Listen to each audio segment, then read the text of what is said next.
En 1943, la marine américaine entreprenait une série de tests dont le but était de soustraire les navires alliés à la détection des radars ennemis. Le résultat de ces expériences n'a jamais été divulgué. Le dernier essai qui a mis fin au projet est connu sous le nom de Philadelphia Experiment.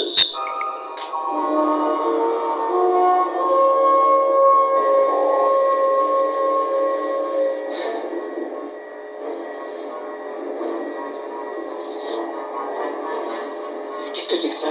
Ça, j'en ai pas la moindre idée. Mais qu'est-ce qui se passe? Qu'est-ce que c'est que ce bruit-là?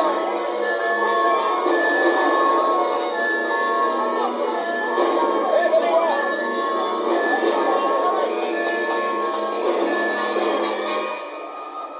C'est incroyable! C'est vrai! Commandant, excusez-moi. C'était le garde-côte.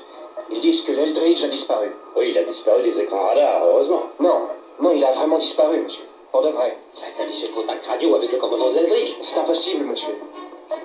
Cachalot, ici chien de mer à vous. Cachalot, ici chien de mer à vous. Qu'est-ce que ça veut dire? Transmettez à l'Eldridge, coupez les générateurs, dépêchez-vous! C'est impossible d'établir le contact radio. Continuez, essayez. Cachalot, ici chien de mer à vous. Cachalot, ici chien de mer à vous. Cachalot, ici chien de mer à vous.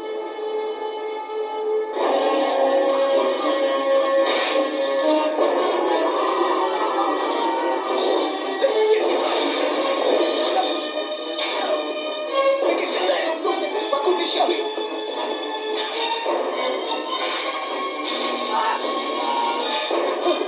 C'est lui? Ça va? Ouais. Attendez, c'est vite!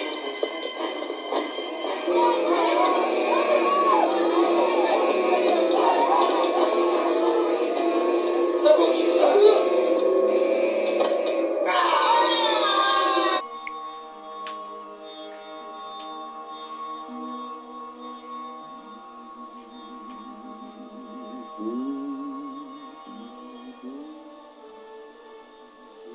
Bonjour, bienvenue madame, mademoiselle, monsieur à cette émission d'ésotérisme expérimental, le numéro 22 pour ceux qui suivent sur les cassettes VHS. Et bien aujourd'hui, dans cette première semaine de juin 1994, la planète entière commémore un événement d'une rare gravité.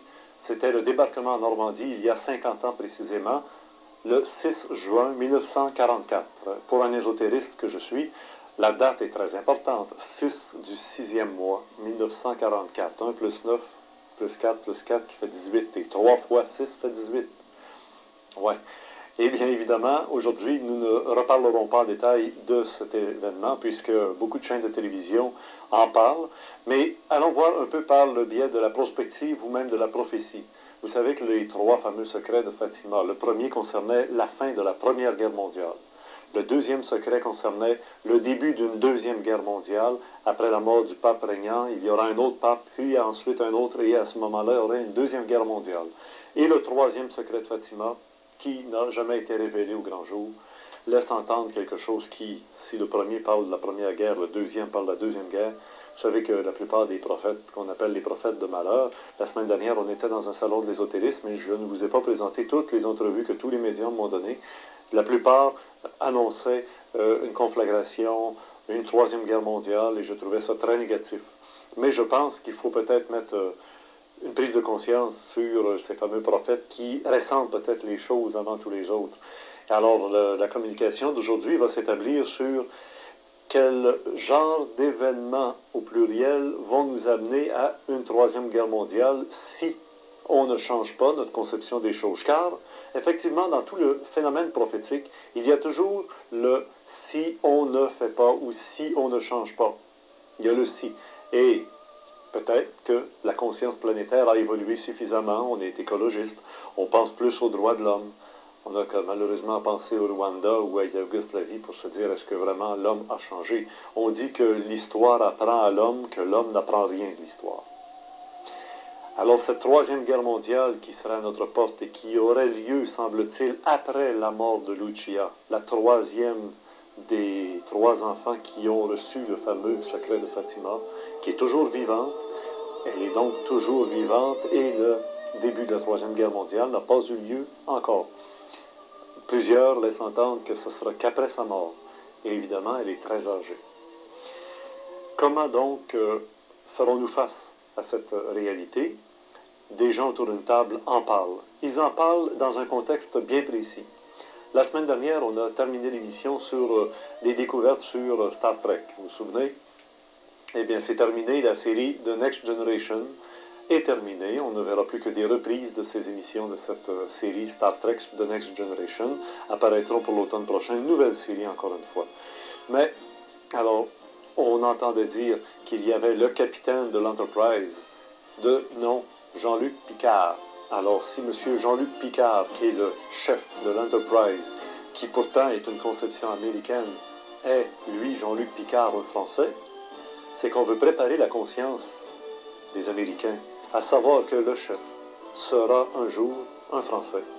Eh oui, eh oui. Et là, vous me voyez venir sur le pas de celui qu'on appelle le grand monarque. Tout ça, là, ce sont des casse-têtes, des morceaux d'un casse-tête qui se mettent tout en place. Eh oui. Alors, Jean-Luc Picard préfigure le grand monarque.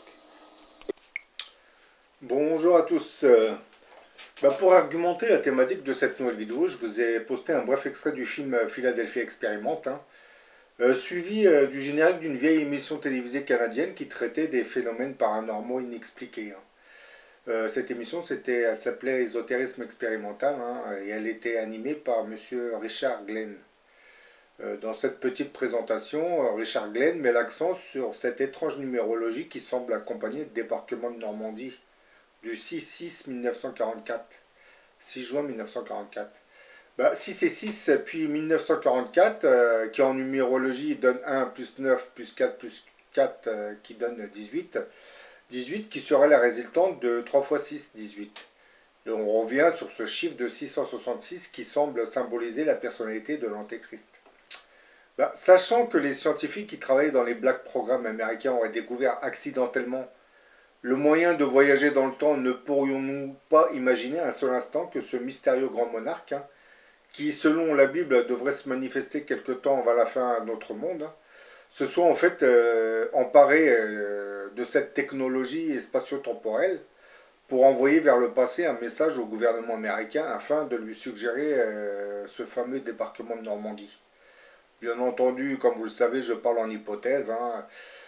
Peut-être que dans le futur, ce grand monarque déjà travaillerait sur ces couloirs spatio-temporels. Il enverrait des messages vers le passé. Dans le chapitre 13 du livre de l'Apocalypse de Saint Jean, la Bible nous précise que cet antéchrist qui nous est présenté sous la forme d'une bête à 2 cornes séduira les habitants de la terre par les prodiges qui lui étaient donnés d'opérer. Et je vous pose cette question, l'acquisition d'une technologie qui permettrait des voyages dans le temps, voire des voyages vers d'autres planètes, ne pourrait-elle pas constituer un des nombreux prodiges qu'apportera l'Antéchrist sur Terre? Parce que là, je vous ai montré des extraits de la fameuse expérience de Philadelphie, mais bon, dans d'autres vidéos, je vous ai parlé du programme Looking Glass, où on a réussi à ouvrir des vortex un peu à la manière de la série télévisée Stargate SG1. Donc ce genre de technologie existerait aux États-Unis, mais bon, on serait confiné dans des laboratoires secrets, du moins dans des bases secrètes surtout. Je reviens à cette fameuse question. Est-ce que ce fameux antéchrist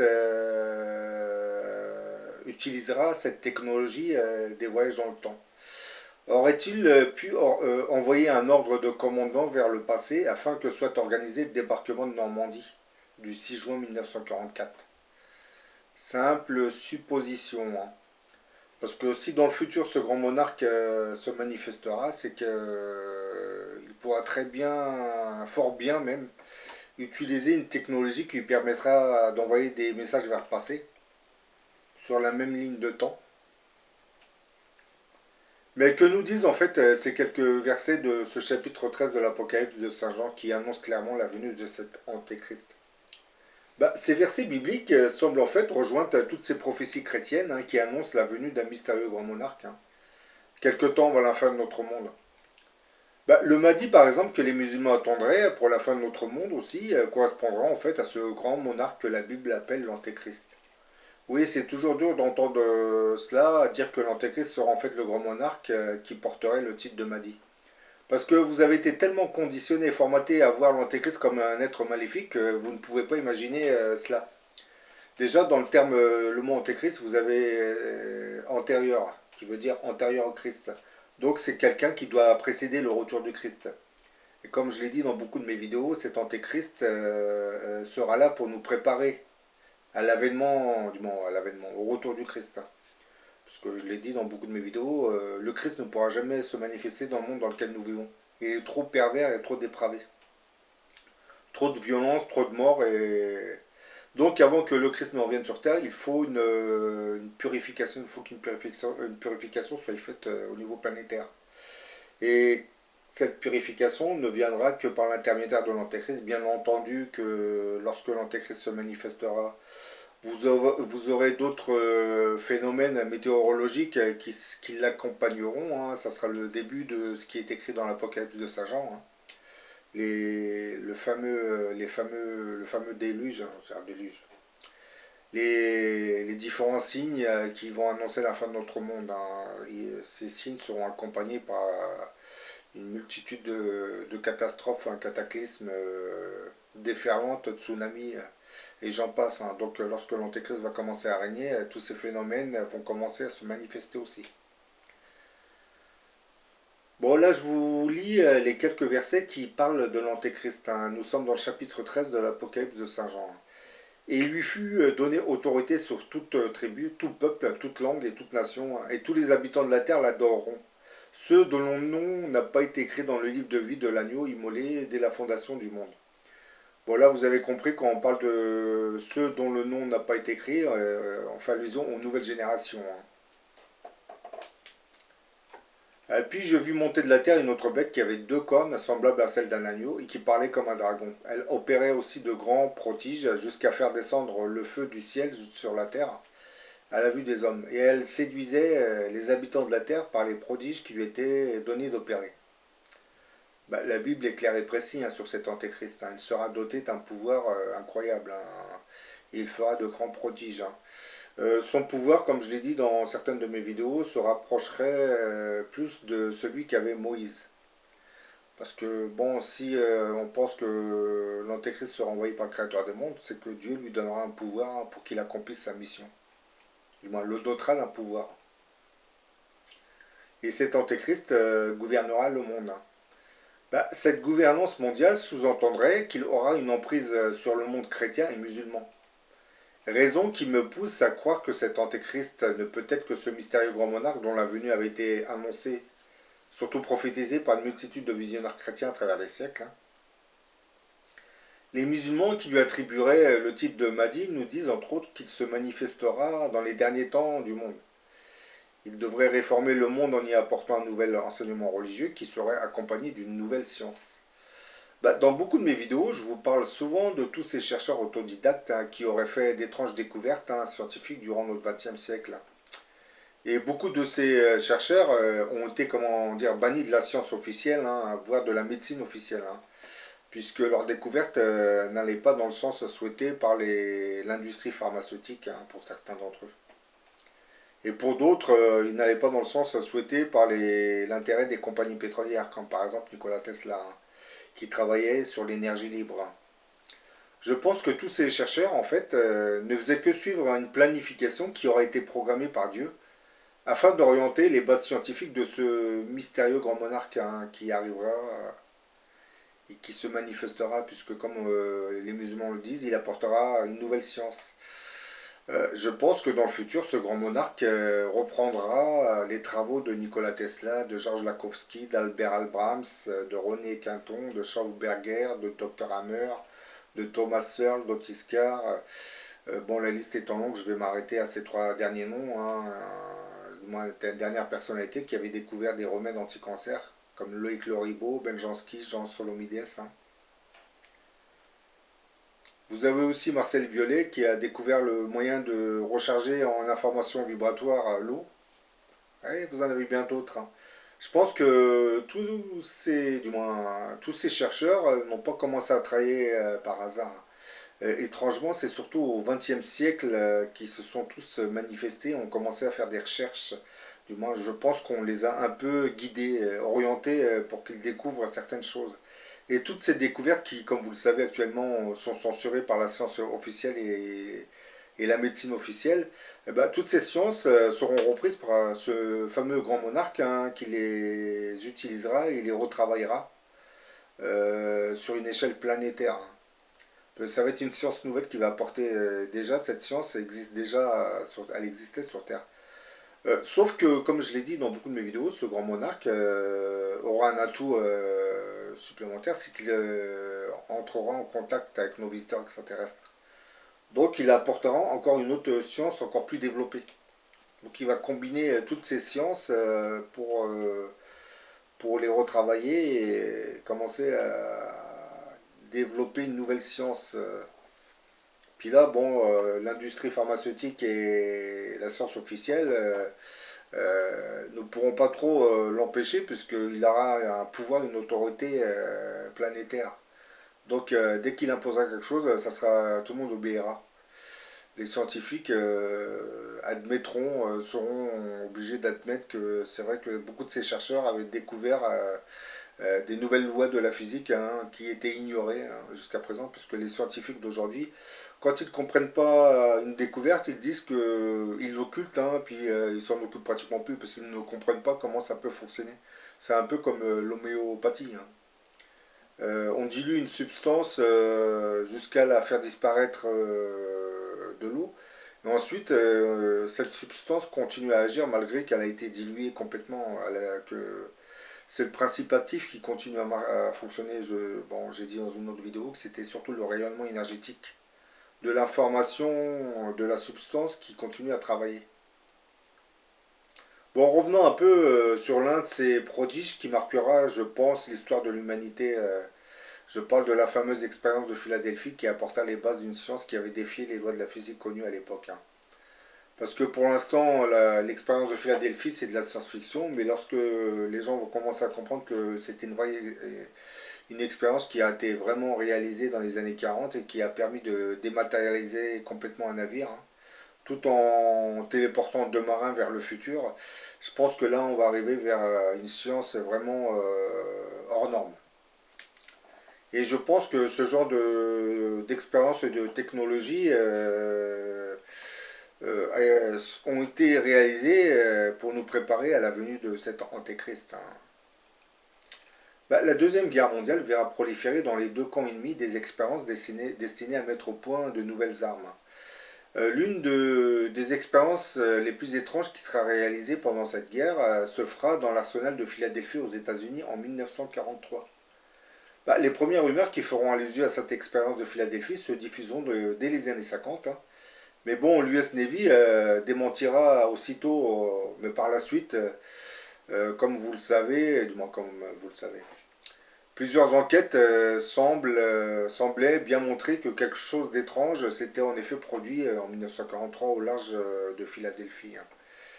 En 1955, vous avez le docteur Maurice Jessup, un astrophysicien, publiera un ouvrage sur les ovnis. Hein.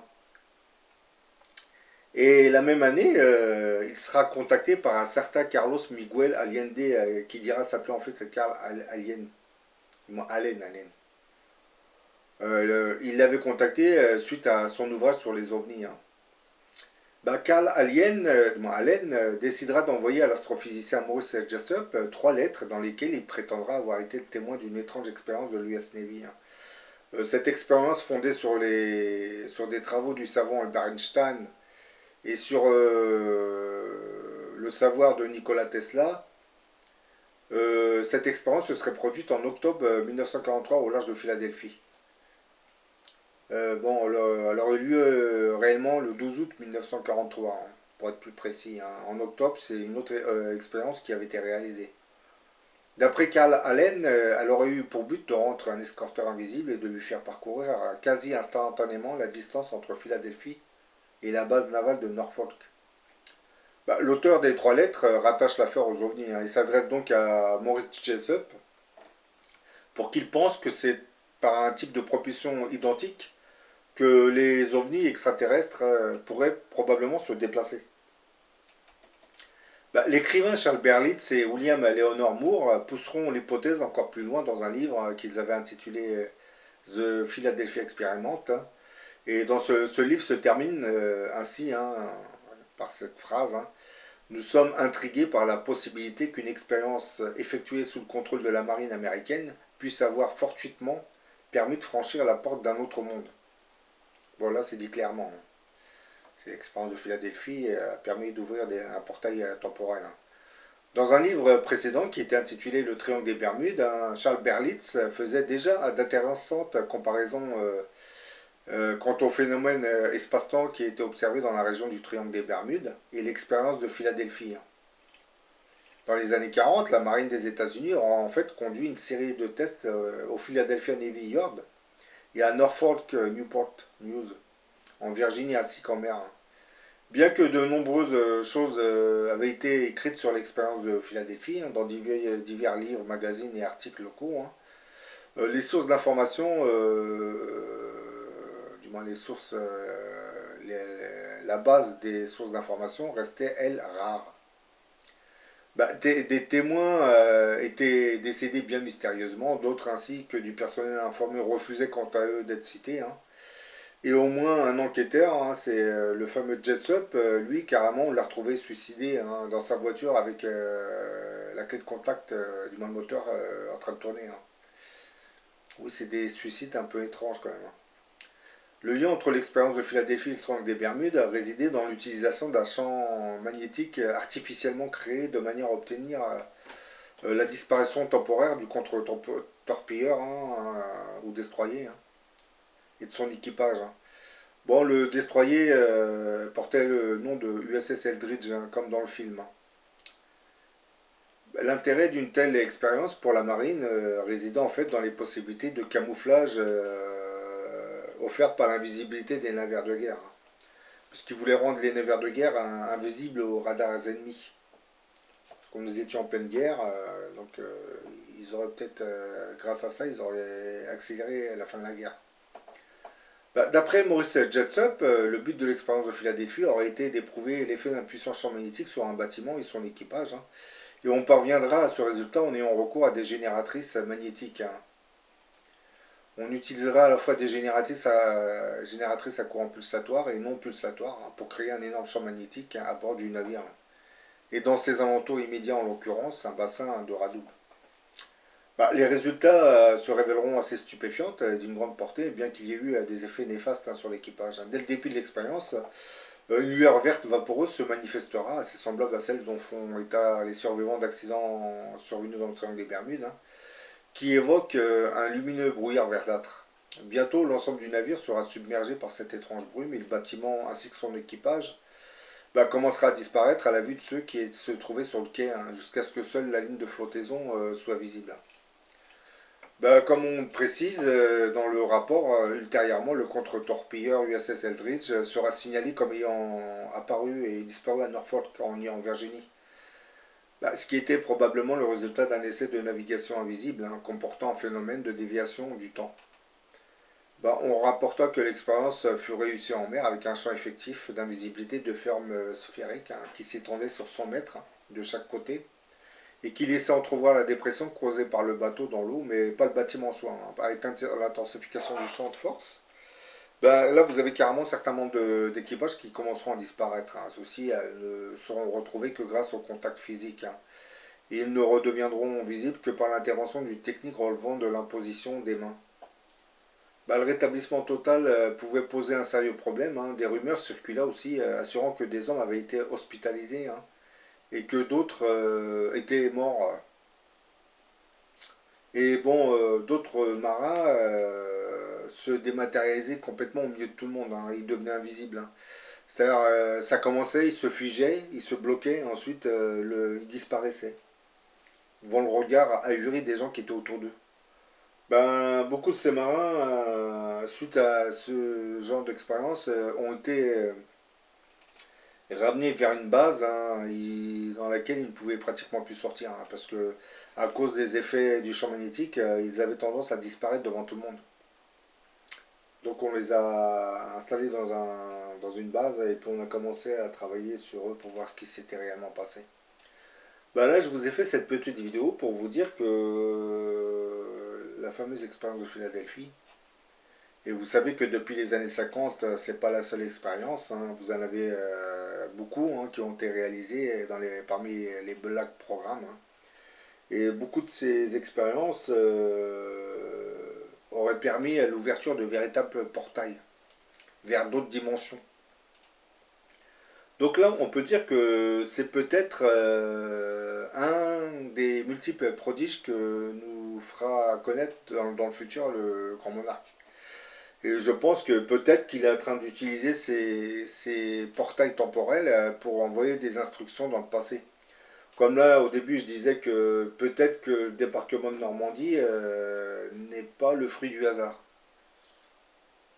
Peut-être qu'il y a eu une intervention du futur vers le passé pour, j'allais dire, pour accélérer la fin de la guerre, parce que les événements vont s'accélérer et les Juifs devaient retourner vers leur terre promise, comme ça a été écrit dans une prophétie, hein, qui disait qu'avant la fin des temps, les Hébreux retourneront sur leur terre. Donc, il fallait accélérer la fin de la guerre. Donc, probablement que ce grand monarque a envoyé des instructions vers le passé pour que ça soit fait. Bon, j'en ai fini avec cette vidéo. Je sais que certains vont me dire que je rabâche un peu avec l'expérience de Philadelphie, mais bon, pour beaucoup d'internautes, d'ailleurs ceux qui tombent sur ma chaîne ne connaissaient même pas l'existence de cette expérience de Philadelphie. Si j'en parle souvent, c'est que certaines de mes vidéos sont tellement vieilles que les nouvelles personnes qui arrivent sur ma chaîne ne les trouvent pas. Donc je fais des sortes de rafraîchissements de vidéos, hein. Je récapitule pour ceux qui viennent de débarquer directement dans ma chaîne. Bah, probablement, comme je l'ai dit, hein, cet antéchrist il visite le temps, hein, il voyagerait même probablement dans le temps, incognito. Parce que dans le futur, comme vous le savez, il sera doté d'une puissance incroyable, hein, il aura plusieurs armées à son service, hein. Donc même s'il va dans le temps, il ne va pas y aller tout seul, hein. Il sera accompagné par beaucoup de personnes. Mais bon, s'il doit voyager dans le temps, bon, lui, il expliquera à ceux qui vont l'accompagner qu'on peut rien modifier, hein. Si il va aller dans le temps, c'est pour avoir des confirmations sur ce qui a été dit sur les prophètes. Parce que oui, il va essayer de se rendre à des époques où les prophètes s'étaient manifestés. Et les gens qui vont l'accompagner seront là pour valider ce qui se passe réellement. Bon, je vous dis à la prochaine pour une autre vidéo.